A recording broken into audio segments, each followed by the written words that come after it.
자, 8강 1번부터 볼게요. 도쿠가와 이에야스가 임진왜란을 일으켰다. 요거 땡. 도쿠가와 이에야스가 아니라 누구였어요?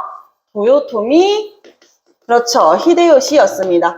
그래서 X. 2번 조명연합군은 평양성 탈환에 성공했지, 그치. 그리고 나서 명군이 대패를 하긴 했지만 우리 조명연합군이 평양성 탈환에 성공했다.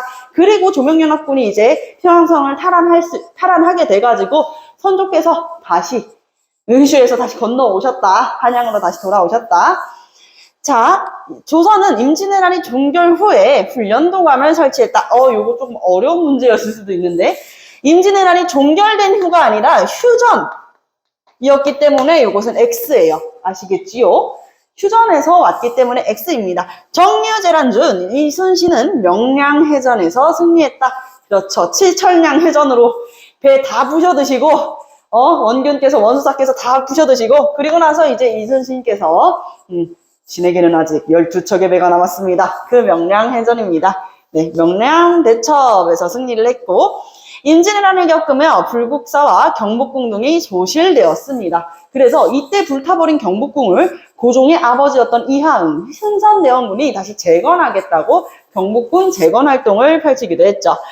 6번, 일본군의 대규모 침략으로 임진왜란이 발발하여 순식간에 땡땡성과 동래성을 빼앗겼다. 아까 선생님이 맨 처음에 얘기한, 그렇지, 부산진과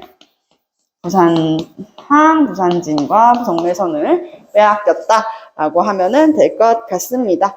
자, 최초로 이 부산진에서 전투를 했었다라는 거 이야기를 했죠. 7번, 임진왜란이 끝난 후 일본에서는 무슨 막부가 수립되었을까? 도쿠가와 이에야스가 주축이 돼가지고 수립하는 막부, 에도 막부입니다. 에도 막부였습니다. 8번, 임진왜란 이후 선조의 명을 받은 땡땡은 일본으로 건너가 포로로 끌려간 이들을 송환했다. 요거 선생님이 이야기 안 했구나. 스님이었거든요. 사명대사였습니다. 사명대사.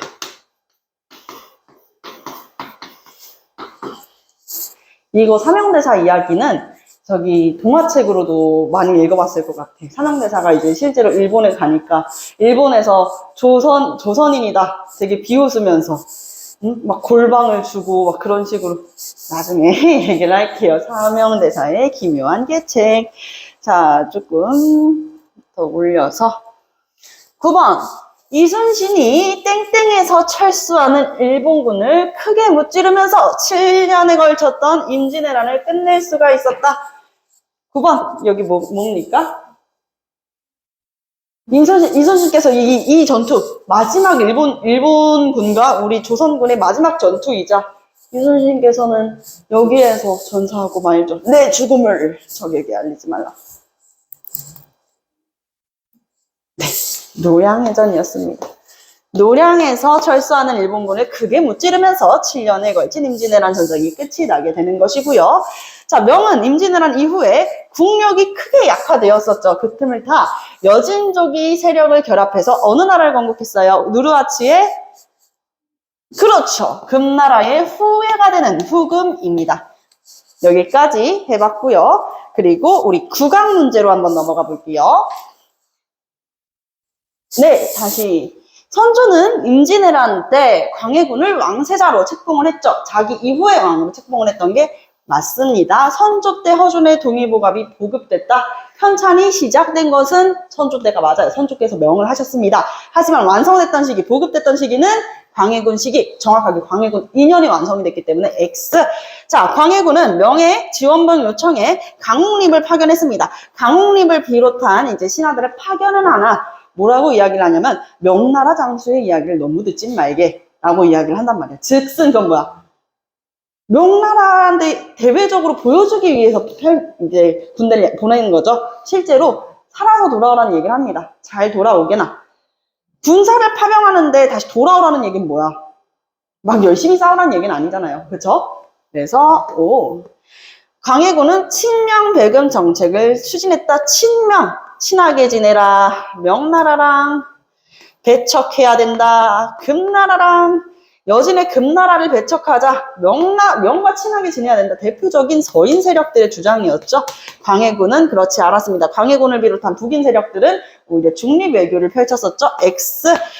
광해군은 임목대비를 폐위하였습니다. 그렇죠. 임목대비를 폐위하게 되는데요. 이 이야기를 조금 더 해드릴게요. 뭐냐면 광해군은 원래부터 이제 세자로 책봉될 때부터 태생이 뭐였냐? 후궁의 둘째 아들이었어. 그러니까 왕이 될 사람이 아니었단 말이야. 광해군 자체가. 원래 이 왕후의 아들, 내가 진짜 후궁 말고 결혼한 아내의 아들들이 대부분은 왕에 오르잖아요. 근데 당시에 선조랑 이 왕비랑은 결혼을 했는데 아이가 없었어.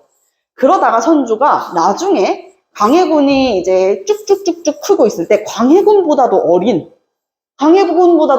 여자를 이제 정부인으로 맡는 거야. 자신의 이제 왕비로. 그럼 광해군 입장에서는 큰일 났다. 그리고 둘이 결혼을 한 것뿐만 아니라 아이도 생겼네. 영창대군이라고 하는 아이가 생겼어. 큰일 났다. 게다가 선조가 그 영창대군을 너무 예뻐해. 광해군은 왕위를 이러다가는 빼앗기게 되겠다. 세자로 책봉된 건 나지만 영창대군이 왕이 될 수도 있겠구나 라는 두려움을 느끼게 된단 말이에요. 그래서 나중에는 임목대비를 폐위시켰습니다. 이렇게까지. 자, 영창대군은요, 광해군이 죽였어요. 조선의 무슨 세력은 광해군과 북인의 중립 외교를 비판하였습니까?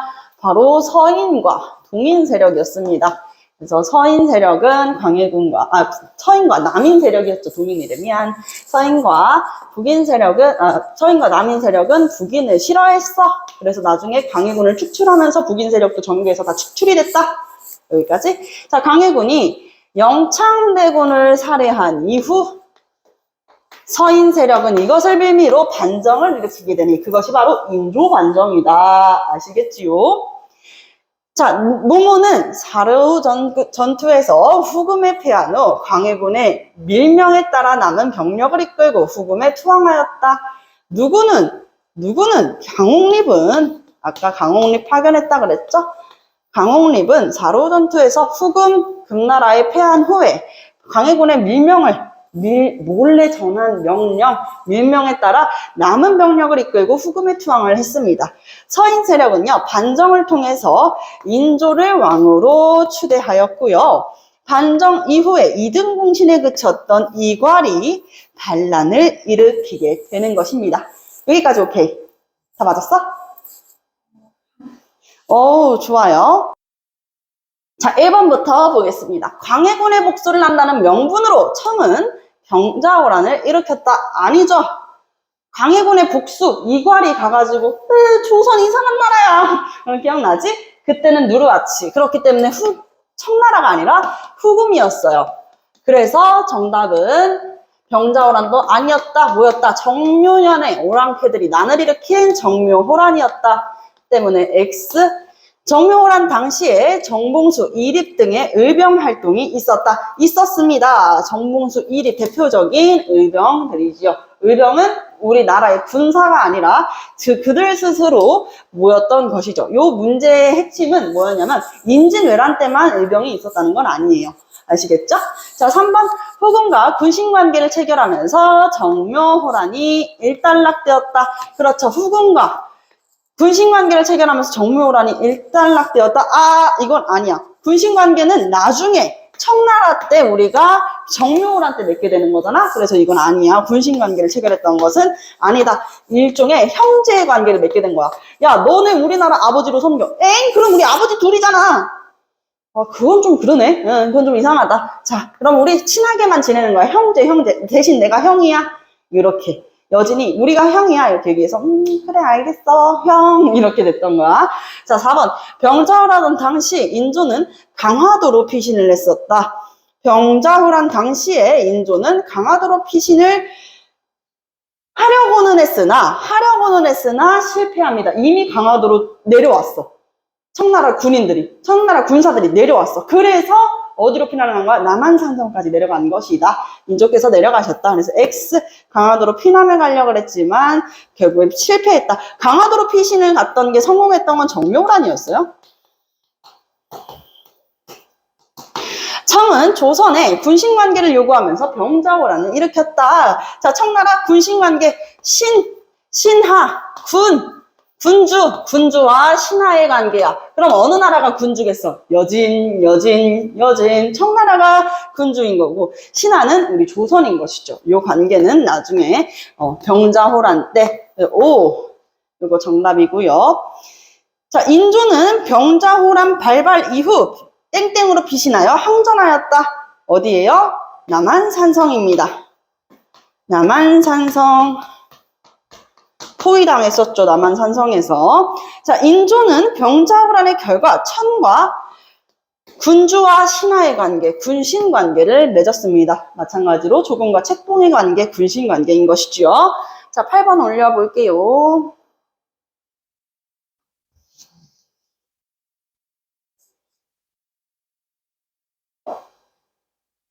8번 볼게. 요거는 인조의 아들들이 있었는데, 바로 소현세자와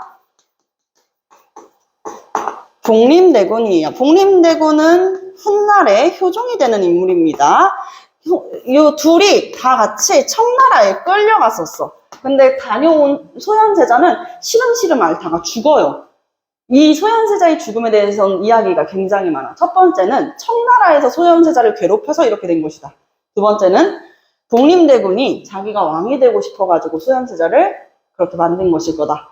두 가지 이야기가 많다. 근데 모르겠어. 선생님 생각은 어떤 것이든 전시 상황에서 다른 나라의 포로로 끌려갔다 왔다면 내 심신 자체가 정상은 아닐 것 같아. 그렇지 않아? 아무래도? 어쨌든 소현세자였다.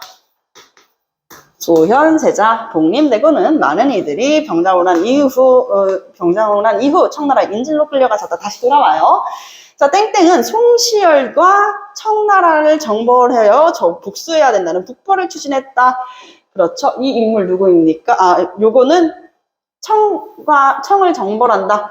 북벌 추진, 아까 얘기했어. 복림대군과 관련 있는 인물, 바로 효종께서 그리하여셨다. 10번, 효종 사망 후 북벌운동이 중단되었으며 청에 발달된 선진 문물을 수용하자는 무슨 론이? 북학의 학문을 배워야 한다. 북쪽을 배우자. 북학론이 등장하였습니다. 여기까지예요. 북쪽의 학문을 배우자. 북한을 정벌하자. 바로 북벌론. 북쪽을 배우자. 여진을 배우자. 청나라를 배우자. 북학론이었다. 여기까지입니다. 자, 이번 문제도 많이 맞으셨네요. 고생 많으셨습니다. 우리 다음 주 목요일 날 또 봅시다.